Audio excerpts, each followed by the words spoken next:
타이레놀만 복용하시는 분들이 좀 있는데 이것보다는 타이레놀과 함께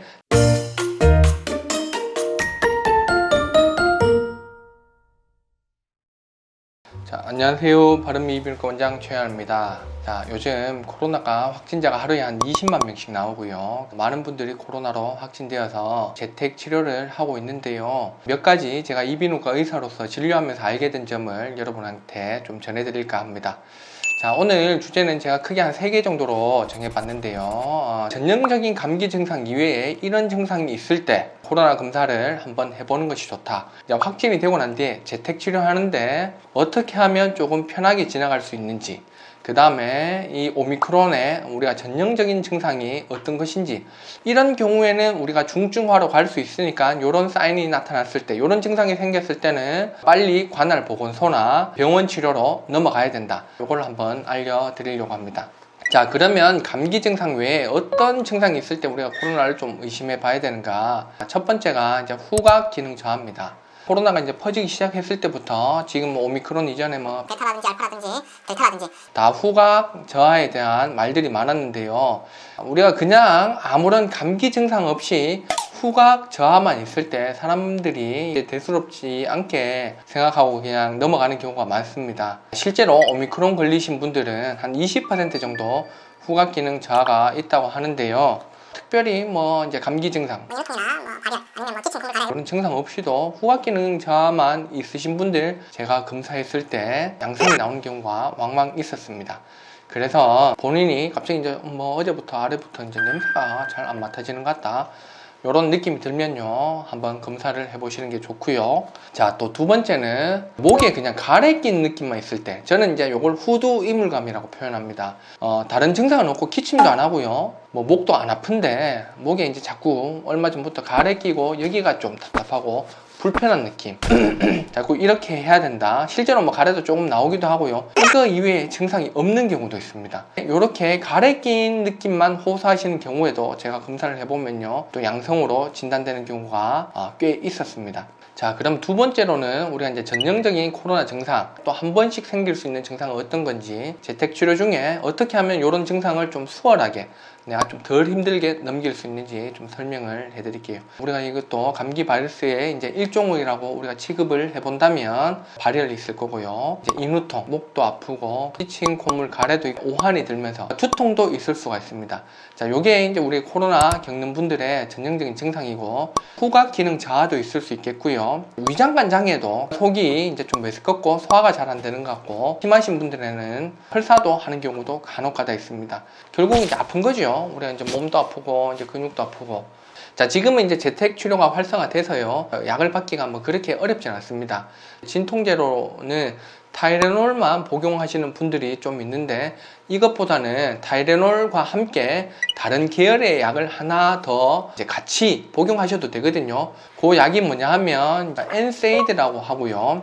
약자는 우리가 비스테로이드성 소염제라고 합니다. 실제로 이제 타이레놀 같은 경우에는 주로 이제 해열 작용과 진통 작용은 있는데 소염 작용은 좀 떨어집니다.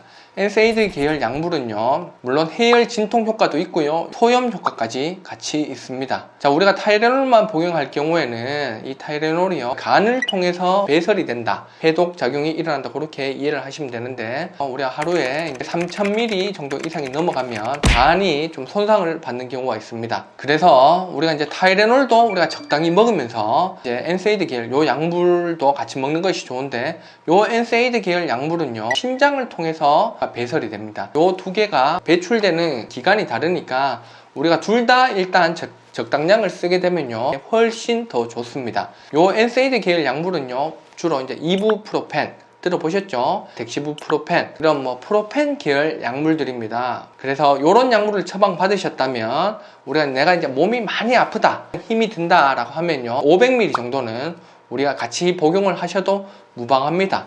그 다음에 우리 이제 환자분들이 많이 호소하시는 증상이 기침, 콧물, 가래인데요. 또 드시는 걱정이 뭐냐면, 이건 너무 오래 가는 거 아닌가, 콧물도 이건 너무 오래 나는데 뭔가 코로나 회복되고 난 뒤에도 2주에서 한 3주까지 지속되는 경우도 많습니다. 요번에 이제 코로나 이후에 회복이 되었지만 우리가 후두 점막이 부어서 이렇게 자꾸 목에 가래 끼는 느낌이 있다고 하시는 분인데, 후두벽이라 그래요. 자, 여기 있는 점막이 요 벽을 자꾸 건드리면서 우리가 목에 자꾸 가래낀 느낌을 나타내는 겁니다.